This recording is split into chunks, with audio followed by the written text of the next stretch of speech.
कुरान मजीद अगर आपसे कोई पूछे जी इसमें है क्या, इसका बेसिक मैसेज क्या है, तो देखें वो चार हैं। Number 1 Towhid who is Allah. Number 2 फ़िक्र आखिरत, डे ऑफ जजमेंट पे बात करता है कुरान। नंबर 3 हुकूक अल्लाह, dealings between man and Allah. Number 4 dealings between man, हुकूकुल इबाद। ये चार मैसेज। बाकी इसमें और मौज़ूआत भी हैं, इसमें साइंस की कुछ बातें हैं, लेकिन वो मकसद नहीं है।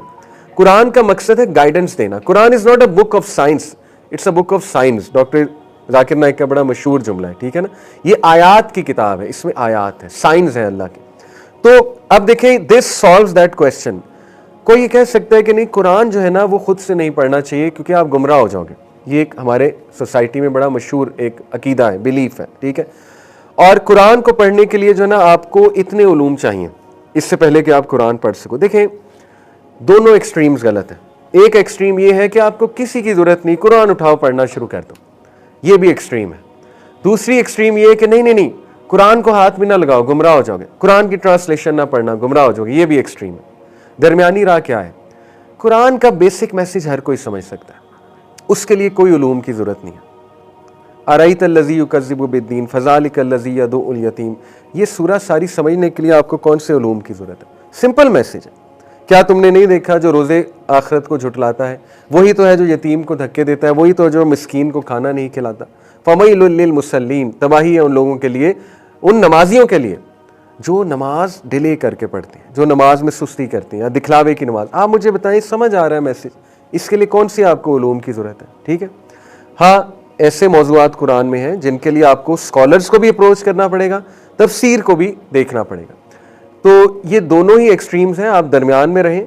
बेसिक मैसेज इंशाल्लाह कुरान का आप समझ लेंगे जब आप कुरान को पढ़ेंगे। बाकी कुछ मौज़ूआत आपको शायद समझ ना आए, उसके लिए अप्रोच तफसीर एंड इंशाल्लाह उलमा से रब्ता करें और अरबी सीख लें तो ये बहुत ही अच्छी बात है। तो दरमियानी राह इख्तियार करनी चाहिए। बहरहाल ये चार मैसेज आपको समझ आ जाएंगे जब आप कुरान पढ़ेंगे, ठीक है। इसी तरह कुरान का पर्पज़ जैसे मैंने बताया वो है हिदायत, गाइडेंस। इसके अलावा कुरान का पर्पज़ जो है वो ना साइंस समझाना है ना साइकोलॉजी समझाना है, आपने गाइडेंस के लिए कुरान को अप्रोच करना है। स्टोरीज ऑफ द कुरान, कुरान मजीद खुद अपनी स्टोरीज के बारे में कहता है, and each story we relate to you o profit from the news of the messengers so that we make firm your heart. बहुत खूबसूरत बात। कुरान अपने बारे में खुद कहता है कि कुरान की जो स्टोरीज हैं नबी, वो हम आपको क्यों सुनाते हैं? ताकि आपका दिल मजबूत हो। इससे क्या साबित होता है कि जो भी बंदा कुछ दुखों से, सैडनेस से, गम से गुजर रहा है, लॉस्ट है, समझ नहीं आ रही लाइफ में क्या करना है, ही और she should turn to the stories of the Quran.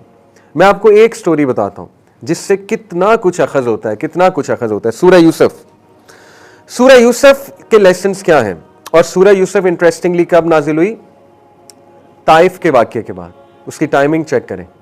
3 वाक़यात हुए नबी सल्लल्लाहु अलैहि वसल्लम की लाइफ में फुल ऑफ सैडनेस। शीबे अबी तालिब, वेरी सैड इंसिडेंट। हज़रत खदीजा की डेथ, बहुत सैड। और ताइफ का वाक़या, सुभान अल्लाह, अनइमेजिनेबल पेन। उसके बाद अल्लाह ने गिफ्ट किया सूरह यूसुफ को। तो सूरह यूसुफ में गम का इलाज है, पहली बात, ठीक है। इसकी टाइमिंग देखें आप। सूरह यूसुफ के क्या लेसन हैं? सूरह यूसुफ teaches us to have a good father son relationship. Parenting lesson है सूरह यूसुफ में, आपकी सोच है। इसी तरह the envious eye is real, ये एक लेसन मिलता है हमें। You can reach new height straight after a setback. कितनी मोटिवेशनल बात। आपको बड़े से बड़ा सेटबैक आ जाए, आप हाइट पे जा सकते हो। This is courage, Quran teach करता है। Your own children can lie to you, Quran teaches us this, ठीक है। इससे क्या साबित होता है? हिदायत अल्लाह के हाथ में। No matter how much good parenting you have done, अगर अल्लाह हिदायत देगा तो बच्चों को हिदायत आएगी, अदरवाइज हिदायत अल्लाह के हाथ में। Reject sin to keep your blessings, ये एक लेसन मिलता है, ठीक है। क्योंकि आपको पता है कि हज़रत यूसुफ अलैहिस्सलाम ने गुनाह को रिजेक्ट किया। उन्होंने कहा अल्लाह जेल मेरे लिए बेहतर है, और फिर देखें बदले में अल्लाह ने कितनी ब्लेसिंग्स दी। इसी तरह सूरह यूसुफ teaches us that the sick do recover, the missing do return, trials are eased and the sad become happy by the will of Allah. सूरह यूसुफ पढ़ लें, ठीक है। कम से कम सूरह यूसुफ समझ लेनी चाहिए इंसान को। इसी तरह अभी तो आप मूसा अलैहिस्सलाम की स्टोरी खोलें, उसको अनपैक करें। यंगस्टर्स के लिए अलग लेसन है, लीडर्स के लिए अलग लेसन है, टीचर्स के लिए अलग लेसन है, पेरेंट्स के लिए अलग लेसन है। सुभान अल्लाह, कोई रेवोल्यूशन कोई लाना चाहता है उसके लिए अलग लेसन है। तो it is full of lessons. मूसा अलैहिस्सलाम की स्टोरी, अयूब अलैहिस्सलाम की स्टोरी अनपैक करें। इसी तरह आप जो है वो नूह अलैहिस्सलाम की स्टोरी अनपैक करें। हर स्टोरी आपको कुछ ना कुछ सिखा रही है। देखिए, आप ज़करिया अलैहिस्सलाम की स्टोरी को अनपैक करें, उम्मीद ही उम्मीद है। तो Quran is all about you, आपके हालात के बारे में कुरान मजीद, ठीक है। तो कुरान की स्टोरीज। इसके बाद एक और आपको फैसिनेटिंग बात बताता हूँ, बस 5 मिनट में क्लास वाइंड अप करते हैं। रिंग कॉम्पोजिशन, ये असल में आर्गूमेंट आपको द इटर्नल चैलेंज जो बुक मैंने रिकमेंड की है ना, उसमें बहुत ही खूबसूरत आर्गूमेंट है। रिंग कॉम्पोजिशन जो है, ये बेसिकली लिंग्विस्टिक्स के जो लोग हैं उन्हें पता है रिंग कॉम्पोजिशन क्या होता है। Basically it is a composition of something, यानी एक स्टोरी या एक एसे या एक नैरेटिव या एक नरेशन। रिंग कॉम्पोजिशन में ये होता है कि जो इंट्रो और कंक्लूजन होता है वो एक दूसरे को कॉम्प्लीमेंट कर रहा होता है, जो मेन मैसेज होता है वो बीच में होता है। It forms like a ring like structure, ठीक है। आयतल कुर्सी में रिंग कॉम्पोजिशन में आपको विटनेस कराता हूं। इसीलिए कुरान मजीद का जो चैलेंज है ना, इस जैसी किताब बनाकर दिखाओ, नहीं बन सकती। इस तरह के उसूलों पर किताब बना के दिखाओ, नहीं बन सकती। रिंग कॉम्पोजिशन आपको चेक कराता हूं।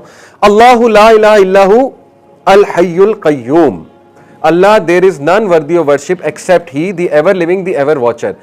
आयतल कुर्सी एक ही आया है, लेकिन उसमें कुछ जुमले मैं सेपरेट करके दिखा रहा हूं। पहला जुमला, ठीक है, ला ताखुजुहु सिनतुन वला नौम, neither drowsiness nor sleep overtakes him, ये दूसरा हम पकड़ लेते हैं, ठीक है जी। लहू मा फिस समावाति व मा फिल अर्ज़, to him belongs whatever is in the heavens and the earth. मन ज़ल्लज़ी यशफ़अउ इंदहु इल्ला बिइज़्निही, कौन है जो इंटरसीड कर सकता है, सिफारिश कर सकता है उसके सामने, एक्सेप्ट बाय हिज परमिशन, ठीक है। आगे क्या है, याअलमू मा बैना अयदीहिम व मा खल्फहुम, उसे पता है कि तुम्हारे पीछे क्या है, इनके पीछे क्या है और इनके आगे क्या है। आगे क्या है, वला युहीतूना बिशैइन मिन इल्मिही इल्ला बिमा शाअ वसिअ कुर्सियुस समावाति वल अर्ज़ व हुवल अज़ीज़ुल हकीम व हुवल अलीयुल अज़ीम। ये है वो सेंटेंसेस जो 9 बनते हैं, 1 2 3 4 5 6 7 8 9। अब इसमें रिंग कॉम्पोजिशन आपको चेक कराता हूं। बीच में क्या है, उसे पता है तुम्हारे पीछे क्या है और तुम्हारे आगे क्या है। अब इस सेंटेंस के पीछे को गौर करते हैं, उसमें क्या थीम चल रही है। नंबर 1 थीम क्या है, अल्लाह, अल्लाहु ला इलाहा इल्लहु अल हय्युल कय्यूम, अल्लाह उसके अलावा कोई इबादत के लायक नहीं है, वो हई है, वो कय्यूम है। आइए पहले को लास्ट जुमले से मैच करते हैं। लास्ट क्या है, ये देखें, ये एरो किसके साथ मैच हो रहा है, लास्ट के साथ। लास्ट क्या है कि वो he is the most high, the most supreme. दोनों की थीम मैच कर रही है, दोनों की थीम मैच कर रही है। अच्छा, ला ताखुज़ू सिनतुन वला नौम, ना नींद ना ऊंग उसे आती है। आए इसको सेकंड लास्ट, सेकंड जुमले को सेकंड लास्ट के साथ मैच करते हैं। क्या है, और वो थकता नहीं है। क्या दोनों थीम मैच कर रही है, क्योंकि ना वो सोता है ना उसको ऊंग आती है, और इसका ताल्लुक किससे, थकने से, ना थकने से। तो सेकंड लास्ट जुमला क्या है, वो थकता नहीं है, उनकी हिफाजत में, ठीक है। लहू मा फिस समावाति व मा फिल अर्ज़, उसी के हैं जो आसमान में है चीजें और जमीन में। थर्ड लास्ट सेंटेंस क्या है, उसका थ्रोन, उसका जो अर्श है वो कहां फैला हुआ है, जमीन और आसमान। मिल रहा है कि नहीं थीम, उधर भी जमीन और आसमान की बात हो रही है, और थर्ड लास्ट जुमले में भी जमीन और आसमान की बात, अल्लाह की बादशाहत की बात हो रही। Fourth, who is there that can intercede, मन ज़ल्लज़ी यशफ़अउ इंदहु इल्ला बिइज़्निही इल्ला बिमा शाअ, ये चौथी बात है। और आए इसको फोर्थ लास्ट से कंपेयर करते हैं।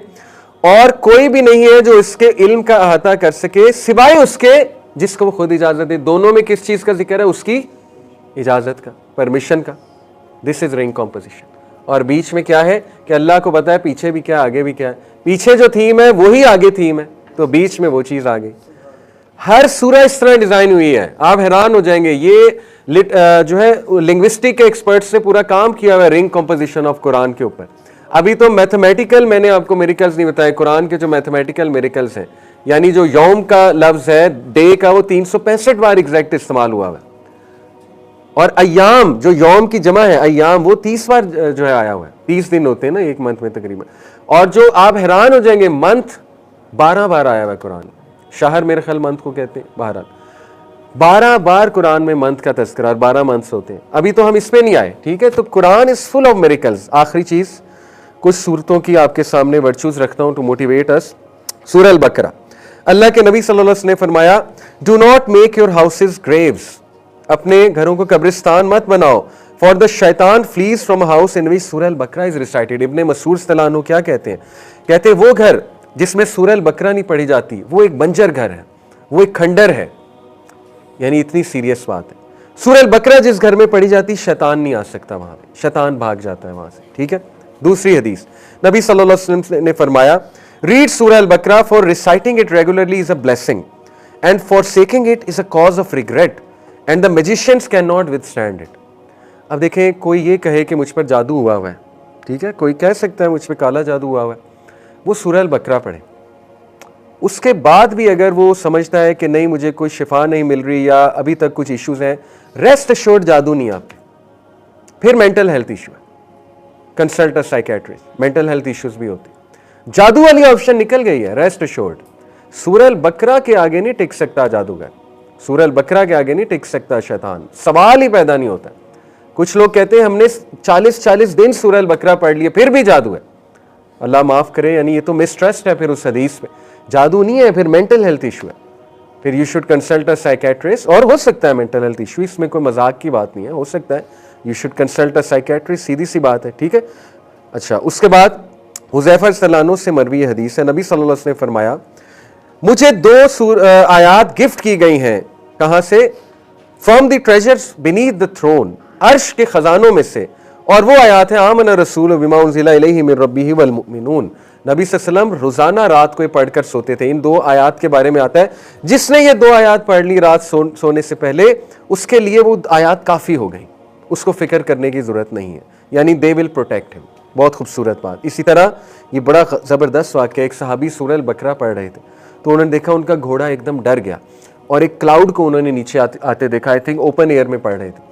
नबी सल्लल्लाहु अलैहि वसल्लम को ये बात बताई उन्होंने जाके, अल्लाह के नबी सल्लल्लाहु अलैहि वसल्लम ने कहा कि अगर तुम पढ़ते रहते तो तुम फरिश्तों को देख लेते।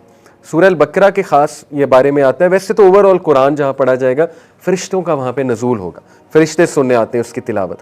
ये देखिए सूरह आले इमरान, सुभान अल्लाह, इसमें 5 दुआएं, आखिरी 10 आयात की बात कर रहा हूँ, ठीक है।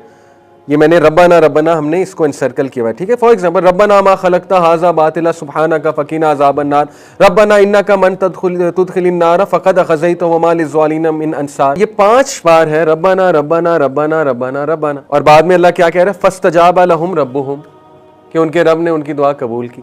तो कुछ लोग ये कहते हैं ये 5 नमाजों की तरफ एक इशारा है कि 5 नमाजें तुम पढ़ोगे मैं आंसर करूंगा, तुम 5 बार मुझे पुकारोगे दिन में, आई विल आंसर यू।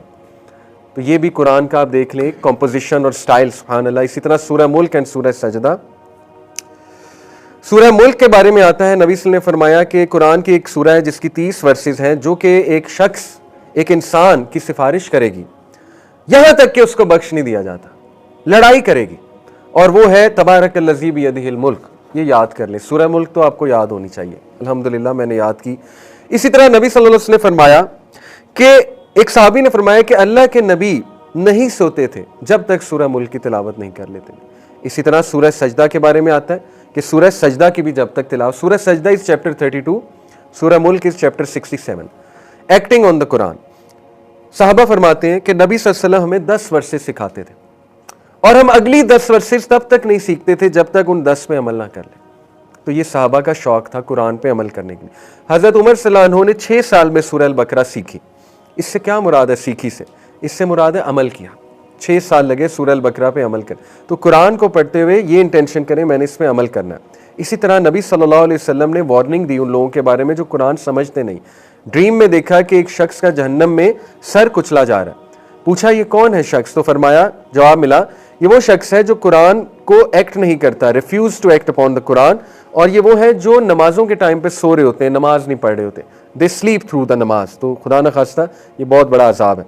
इसी तरह आप देखिए आखिरी बात, कुरान मजीद ने नबी सल्लल्लाहु अलैहि वसल्लम का एक शिकवा, क़यामत वाले दिन एक शिकवा करेंगे हमारे नबी, वो शिकवा कुरान ने हमें पहले ही बता दिया। वो सूरह फुरकान की आयत नंबर 30 है। अल्लाह रब्बुल आलमीन कहते हैं वक़ाल रसूल, उस दिन रसूल कहेगा या रब्बी, ए मेरे रब, इन्ना कौम इत्तख़ज़ू हाज़ल कुरआना महजूरा, बेशक मेरी कौम ने कुरान को अपने पीठ पीछे रख दिया था। ए अल्लाह, मेरी कौम का डाउनफॉल, कहने का मकसद ये इनका डाउनफॉल इसलिए आया था क्योंकि इन्होंने कुरान मजीद को अपने पीठ पीछे रख दिया था, इन्होंने कुरान को समझना छोड़ दिया था, इन्होंने कुरान से रहनुमाई लेना छोड़ दी थी। तो ये हमारे लिए बहुत बड़ी वेकअप कॉल है। इंशाल्लाह आज हम तहिया करके जाएं। देखें कुरान मजीद को जो इंसान अपने घर में आम करेगा, उसकी टीचिंग्स को आम करेगा, कुरान क्लास अरेंज करेगा, कुरान के साथ कनेक्ट होगा। और यंगस्टर्स जो यहाँ बैठे हैं, प्लीज़ मेरी आप सबसे एक इल्तिजा है, Quran is not a book of entertainment. Do not expect entertainment and शुगल मेला फ्रॉम द कुरान। थोड़ा ज़िंदगी में सीरियसनेस लाएं, हर चीज़ में शुगल मेला अच्छा नहीं होता। Sometimes parents give me this feedback कि सर आप ना थोड़ा शुगल मेला भी लगाया करें। देखें, कुरान मजीद में शुगल मेला नहीं लगाया जा सकता। मेरे स्टूडेंट्स थे स्किल में, मैंने उन्हें कुरान पढ़ाया अल्हम्दुलिल्लाह। 3 साल में स्किल स्कूल है एक, स्टूडेंट्स कुरान पढ़ लेते हैं। मैंने उन्हें डे 1 क्लियर किया था कि अगर तो सही में इंटरेस्टेड हो फिर तो इस क्लास में बैठो, वरना यू कैन गो आउट। मेरी तरफ से कोई रिस्ट्रिक्शन नहीं है, लेकिन don't expect entertainment from me. Quran is not here to entertain you, ठीक है। कुरान मजीद एक सीरियस अल्लाह का कलाम है और कुरान मजीद is here to groom you. तो इस चीज़ को थोड़ा सा हमने कुरान को अपना टाइम देना है इंशाल्लाह। We have to give our heart and soul to the Quran, ठीक है। हमने कुरान के आगे सबमिट करना है और हमने कुरान से सॉल्यूशंस फाइंड करने इंशाल्लाह ताला। और सुभान अल्लाह, जो यंगस्टर्स कुरान को गो थ्रू एक बार कर लेंगे, मैं कहता हूँ कि वो प्रोडक्ट बनेगा कि आप सोच भी नहीं सकते। मुझे रश्क आता है उन some of my students from skill अल्हम्दुलिल्लाह जिनको मैंने कुरान पढ़ाया, अब मुझे रश्क आता है। वो हाफिज़ भी हैं, लम्ज़ में हैं, सम ऑफ देम हाफिज़ भी हैं माशाल्लाह, कुरान तफसीर पढ़े हुए हैं, ग्रेजुएट जब हुए थे स्किल से अल्हम्दुलिल्लाह। सीरा उनको आती है, सीरा पर अबूर हासिल है और फर बोल रहे होते हैं जब उनसे कोई चीज़ डिस्कस की जाए। टीन शो पर आए हैं मेरे साथ कई स्टूडेंट्स, उनमें से आपने देखा होगा टीन शो, आप देखें उनके फिंगर टिप्स पे कुरान के रेफरेंसेस होते हैं। दे आर टेलिंग कुरान में यहाँ ये लिखा हुआ है, यहाँ ये लिखा हुआ है। तो सोचे 17-18 साल का लड़का कुरान पढ़ा हुआ है, तो कुरान को आम करें अपने घरों में इंशाल्लाह और ज़रा इंटरेस्ट लें, कुरान क्लासेस ज्वाइन किया करें। सो जज़ाकुमुल्लाह खैर, अल्लाह ताला हमें पीपल ऑफ कुरान बनाए और कुरान से मोहब्बत की तौफीक अता फरमाए। सुब्हानक अल्लाहुम्मा व बिहम्दिका अशहदु अल्ला इलाहा इल्ला अंता अस्तगफिरुका व अतूबु इलैक। अस्सलामु अलैकुम व रहमतुल्लाहि व बरकातहू।